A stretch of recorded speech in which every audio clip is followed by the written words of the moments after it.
दोस्तों नमस्कार। नई विश्व व्यवस्था में अमेरिका और उसकी ताकत क्या पुराने तौर पर मजबूती के साथ उभर पाएगी? यह सवाल कम से कम पश्चिम एशिया में ईरान और इजराइल युद्ध के बाद बहुत बड़ा हो चुका है। नई विश्व व्यवस्था ने यह बाखूबी देख लिया है कि जो ताकत पश्चिम एशिया और मिडिल ईस्ट के भीतर अमेरिका की थी, अमेरिका के सैन्य ठिकानों के जरिए अमेरिका इजराइल के मार्फत जिस सत्ता को चलाता था, उसको चुनौती ईरान ने जिस तर्ज पर दे दी, उसमें एक झटके में अमेरिकी राष्ट्रपति को सीज फायर का ऐलान क्यों करना पड़ गया, जबकि खाड़ी देशों में या कहें पश्चिम एशिया में सबसे बड़ा उसका अपना सैन्य ठिकाना कतर के दोहा में ही है और वहीं से उसके पूरे लॉजिस्टिक का काम चलता है। सबसे बड़ी एयर स्ट्रिप है और वो एक लिहाज से हेडक्वार्टर के तौर पर काम करता है। और कतर वो देश है जो इजराइल के बाद कम से कम हथियारों को लेकर अमेरिका के सबसे करीब है। और पिछले ही बरस दोनों देशों में समझौता हुआ है कि अगले 10 बरस तक अमेरिकी सेना की मौजूदगी कतर के दोहा में रहेगी। उसी कतर के दोहा में कल रात जब हमला हुआ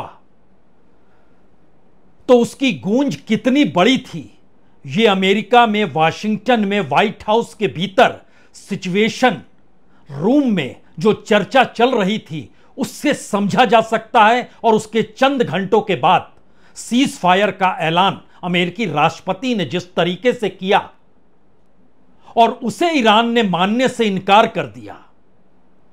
इजराइल इंतजार करता रहा कि ईरान की तरफ से मिसाइलें बंद होंगी, लेकिन वो बंद हुई नहीं।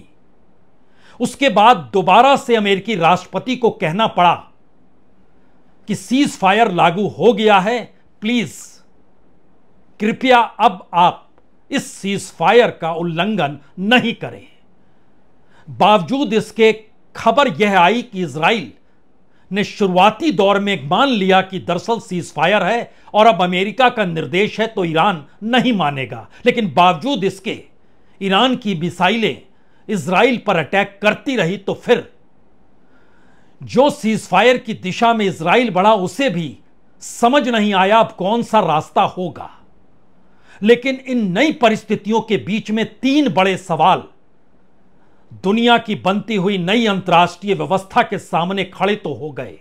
क्या ट्रंप मजबूत सत्ता के साथ एक कमजोर कूटनीतिज्ञ के तौर पर उभरे हैं? इजराइल जिस ताकत के साथ और जिस अंदाज में उसने ईरान पर हमला किया, उसकी हथेली खाली है। बावजूद उसको यह बयान जारी करना पड़ा कि जिस मकसद से हमला किया गया था वो मकसद उसने पा लिया है।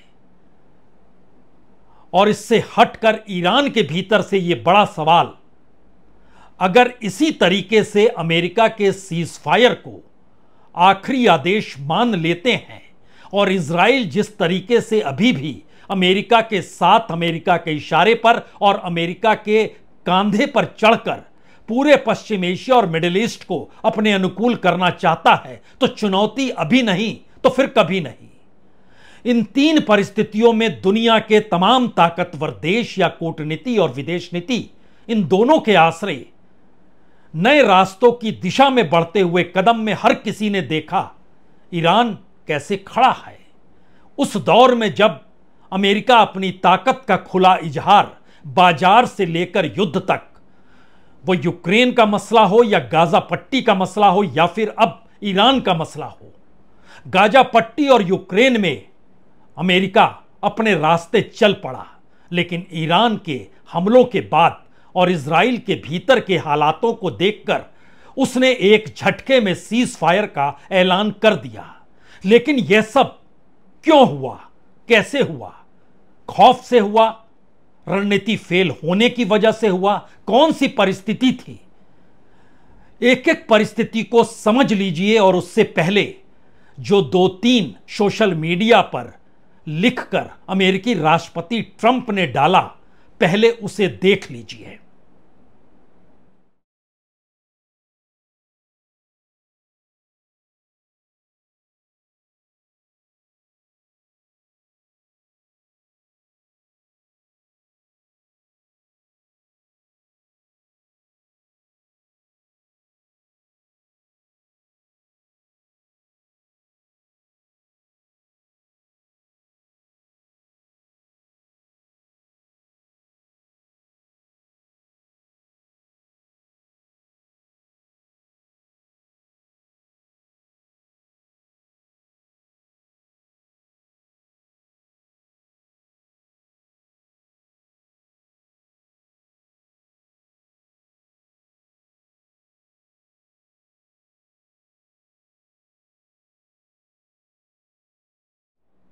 अमेरिकी राष्ट्रपति का यह ऐलान, अमेरिकी राष्ट्रपति का यह आग्रह मायने रखता है।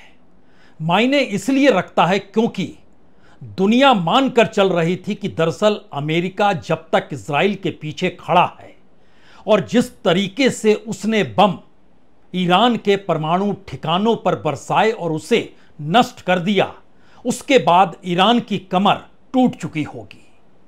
बावजूद इसके सीजफायर का ऐलान अमेरिकी राष्ट्रपति ने तब किया जब ईरान ने सीधे तौर पर कतर के दोहा में जहां पर अमेरिकी सैन्य अड्डा है उसको निशाने पर ले लिया।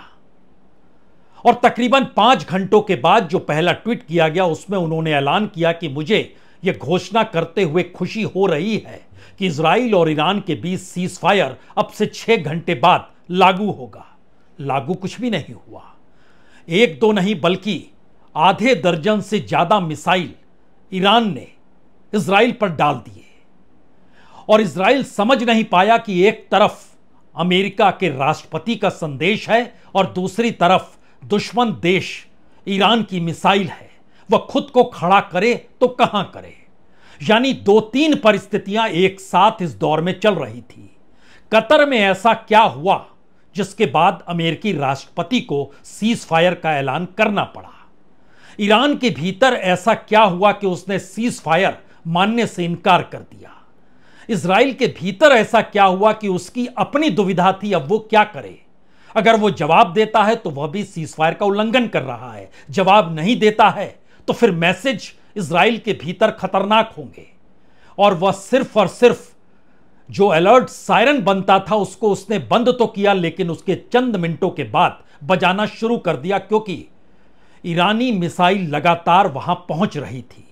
इस परिस्थिति को समझने से पहले आपको देर रात जो ईरान ने हमला किया था कतर के दोहा में अल उदीद मिलिट्री बेस पर 19 मिसाइलें दागी गई थी और उसके तुरंत बाद जानकारी चूंकि वाशिंगटन पहुंच गई क्योंकि अलर्ट खुद ईरान ने कतर को दे दिया था कि हम हमला करेंगे। बाद में अमेरिकी राष्ट्रपति ने इसके लिए शुक्रिया भी कहा। तो क्या शुक्रिया इसलिए कहा क्योंकि एक भी अमेरिकी सैनिक निशाने पर नहीं और तमाम साजो सामान हटा लिए गए थे। लेकिन उस अमेरिकी बेस का मतलब क्या है, वो मैसेज कितना बड़ा है। ईरान से तकरीबन 760 किलोमीटर की दूरी पर यह अमेरिका का एयरबेस है, सबसे बड़ा एयरबेस है। और इसको इस रूप में समझें कि दरअसल कतर अमेरिका के साथ सामरिक तौर पर जितना करीब है उतना दुनिया का कोई देश नहीं है सिवाय इजराइल के, यानी नंबर 2 पर कतर के साथ उसका समझौता है।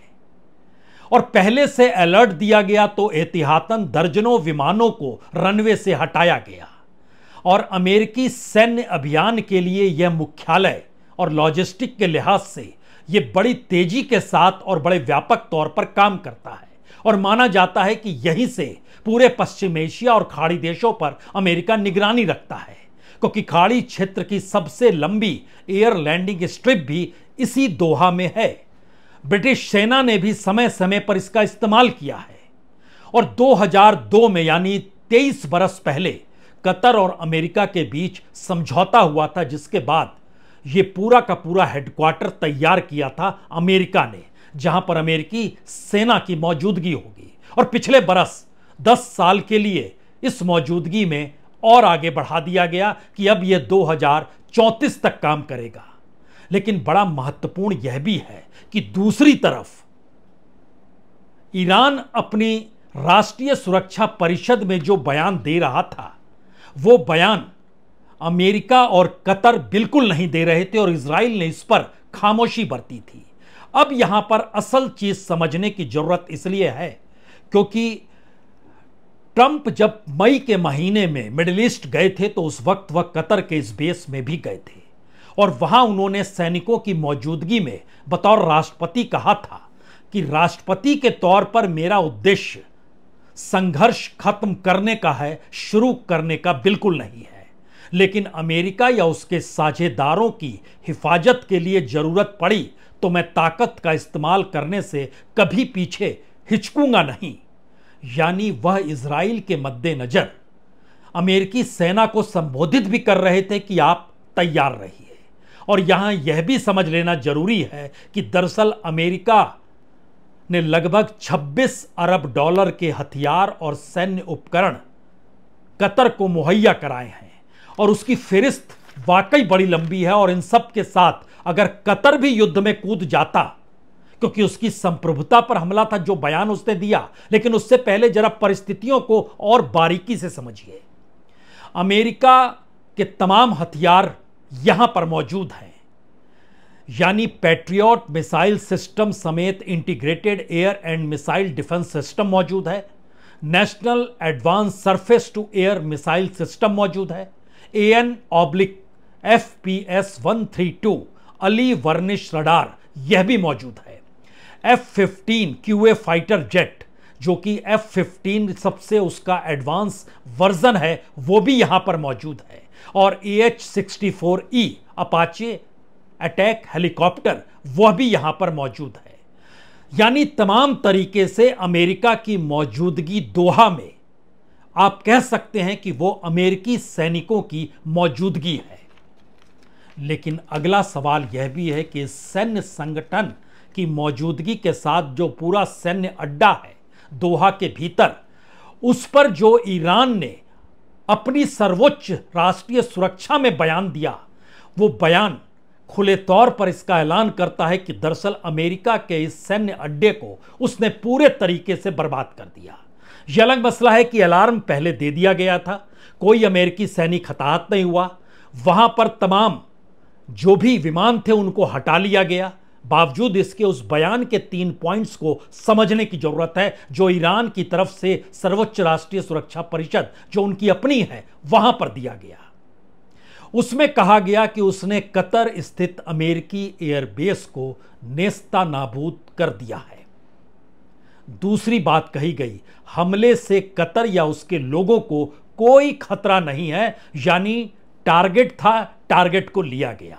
और तीसरी बात कही गई कि अमेरिका ने जितनी मिसाइलें दागी थी ईरान के परमाणु ठिकानों, जो 3 ठिकाने थे उनको निशाने पर लेने के लिए, उतनी ही मिसाइलें दागी गई इस दोहा के अमेरिकी सैन्य हेडक्वार्टर को नेस्ता नाबूद करने के लिए। और बाकायदा ईरान की मिलिट्री ने जब वो मिसाइलें दाग रहे थे उसका एक वीडियो जारी किया।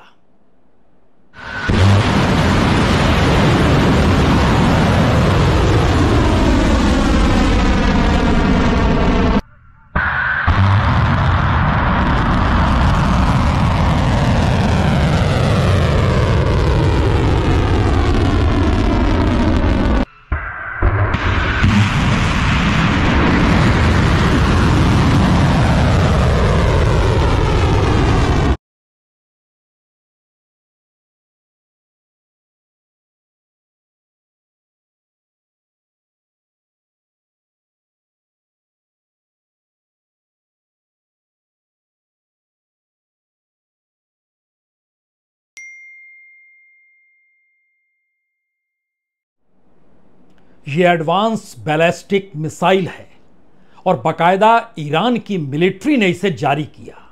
और ऐसा भी नहीं है कि अमेरिका या कहें अमेरिकी राष्ट्रपति को इन तमाम बातों की जानकारी नहीं थी।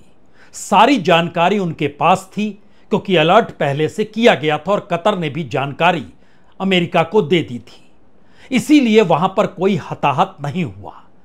लेकिन जो तरीका अपनाया गया और जिन परिस्थितियों की दिशा में यह युद्ध बढ़ रहा था उसमें बड़ा सवाल यह भी आ गया, क्या पश्चिम एशिया से यह युद्ध निकलकर खाड़ी देशों को अपनी गिरफ्त में लेगा? और अगला सवाल था, अगर खाड़ी देश इसमें शामिल होते हैं तो कल को वह अमेरिका के साथ तो खड़े हो सकते हैं, लेकिन इजराइल के साथ खड़े होंगे या नहीं होंगे? तुर्की ने खुले तौर पर इसके संकेत दे दिए कि दरअसल वह अमेरिका के साथ है लेकिन वह इजराइल के साथ खड़ा नहीं होगा।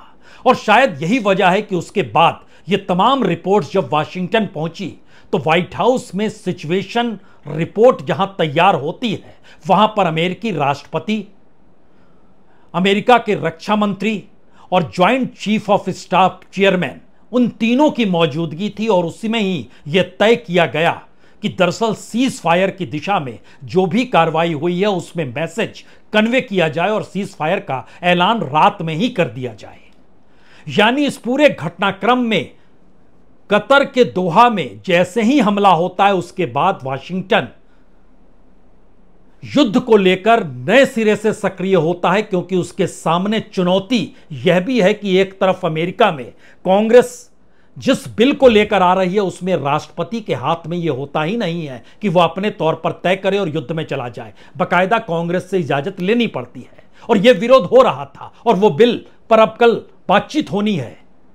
दूसरा बड़ा सवाल था, क्या वाकई पूरी दुनिया अगर इसमें कूदेगी तो उससे पहले चीन और रूस ने जो इंडिकेशन यूनाइटेड नेशन के भीतर दिए और ईरान के विदेश मंत्री की यात्रा के वक्त पुतिन ने जिस तरीके से खुले तौर पर कहा कि वह ईरान के नागरिकों के साथ हैं, जो जरूरत होगी उसे पूरा करेंगे, मिसाइलों का जिक्र हुआ और इधर ईरान ने अपने तौर पर जो अमेरिका ने गुहार लगाई थी कि होर्मुज जलडब्रू मध्य और रेड सी में जो व्यापार की आवाजाही है उसको लेकर चीन प्रयास करे कि ईरान वहां पर रोक ना लगाए। चीन ने इस पर खामोशी बरती और अंतर्राष्ट्रीय तौर पर यह बहुत खुला मैसेज गया कि अमेरिका अपनी जरूरत के वक्त तो खुले तौर पर जिरह करता है, लेकिन जब उसकी चलती है तो वो किसी को पूछता नहीं है। और यह ईरान पर हुए हमले के बाद यूनाइटेड नेशन में खुलकर नजर आया। इजराइल ने गाजा पट्टी पर जब हमला किया गाजा में, तो फिर जो प्रस्ताव रखा गया उस पर अमेरिका ने यूनाइटेड नेशन के सिक्योरिटी काउंसिल में वीटो कर दिया। ये सारे सवाल लगातार चलते रहे और इन सब के बीच अगला बड़ा सवाल यह था, क्या वाकई कतर जिन सवालों को उठा रहा है उसमें अगर वह इस युद्ध में कूद गया तो फिर पूरी बात सिर्फ अमेरिका और इजराइल तक सीमित नहीं रहेगी, क्योंकि विदेश मंत्रालय के प्रवक्ता जो कतर के हैं मजीद अल अंसारी, उन्होंने कहा कि हम इसे कतर की संप्रभुता, वायु सीमा, अंतर्राष्ट्रीय कानून और संयुक्त राष्ट्र चार्टर पर गंभीर उल्लंघन मानते हैं। ईरान ने इसी का जवाब दिया, संप्रभुता हमारी भी टूटी, वायु सीमा हमारी भी टूटी, अंतर्राष्ट्रीय कानून हमारे लिए भी काम नहीं किया, संयुक्त राष्ट्र चार्टर भी गायब दिखाई दिया जब इजराइल ने हम पर हमला किया था। यानी एक झटके में वो तमाम परिस्थिति उभर कर आ गई। तब कतर खामोश क्यों रहा और अब ईरान हमला क्यों ना करे और अमेरिका इसमें कौन सी पहल करे और इजराइल की भूमिका क्या होगी?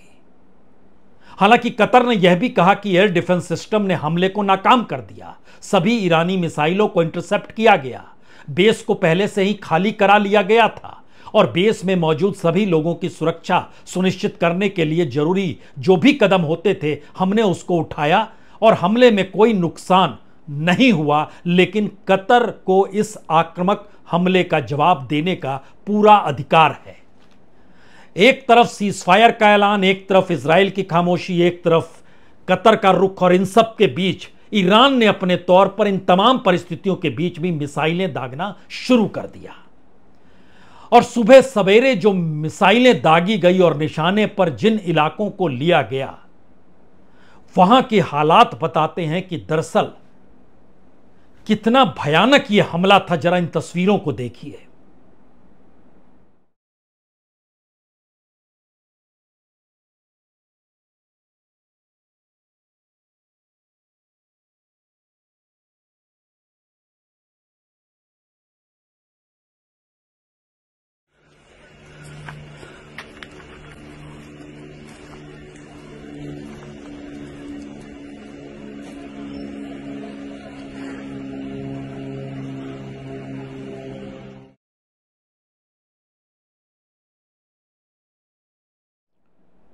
यह सुबह सवेरे की तस्वीर है।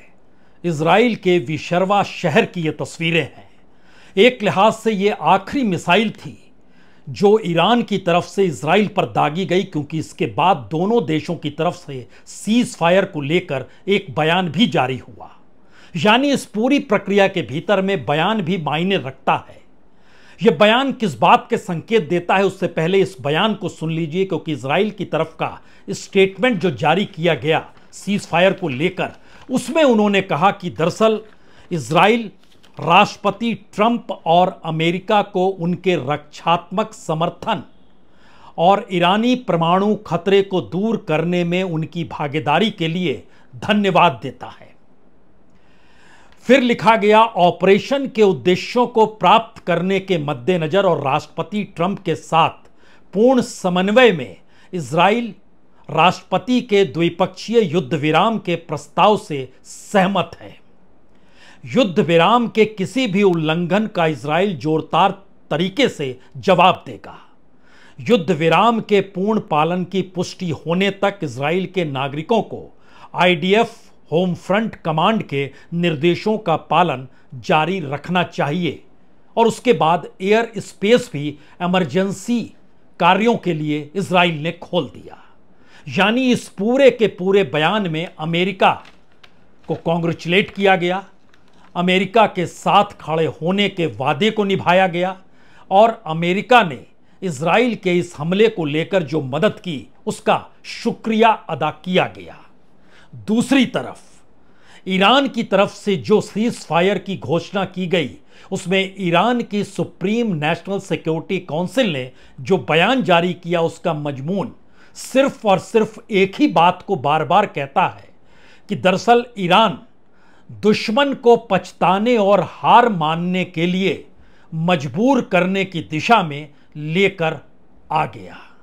जो हमला किया गया था, जिस तरीके से हमला किया गया था, वह ईरान को बर्दाश्त नहीं था और उसका जवाब देना ही था।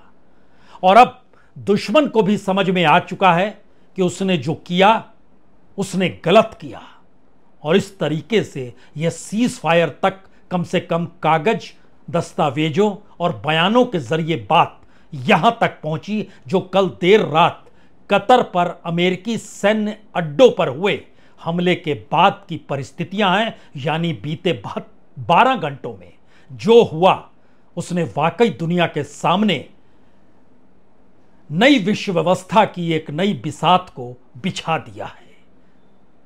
उसमें वक्त अब तय करेगा इजराइल कहां खड़ा है, ईरान कहां खड़ा है। चीन और रूस एक साथ खड़े हैं या नहीं है। अमेरिका, उसकी ताकत, उसका अतीत, इस दौर में इजराइल के आश्रय जो चल रहा था वो कहीं शहमात में डगमगा तो नहीं गया। तमाम परिस्थितियां सामने है लेकिन संकेत दुनिया के लिए साफ है, एक नई विश्व व्यवस्था बन रही है और ईरान एक नई धुरी के साथ मिडिल ईस्ट और पश्चिम एशिया में उभर रहा है। बहुत बहुत शुक्रिया, बहुत बहुत शुक्रिया।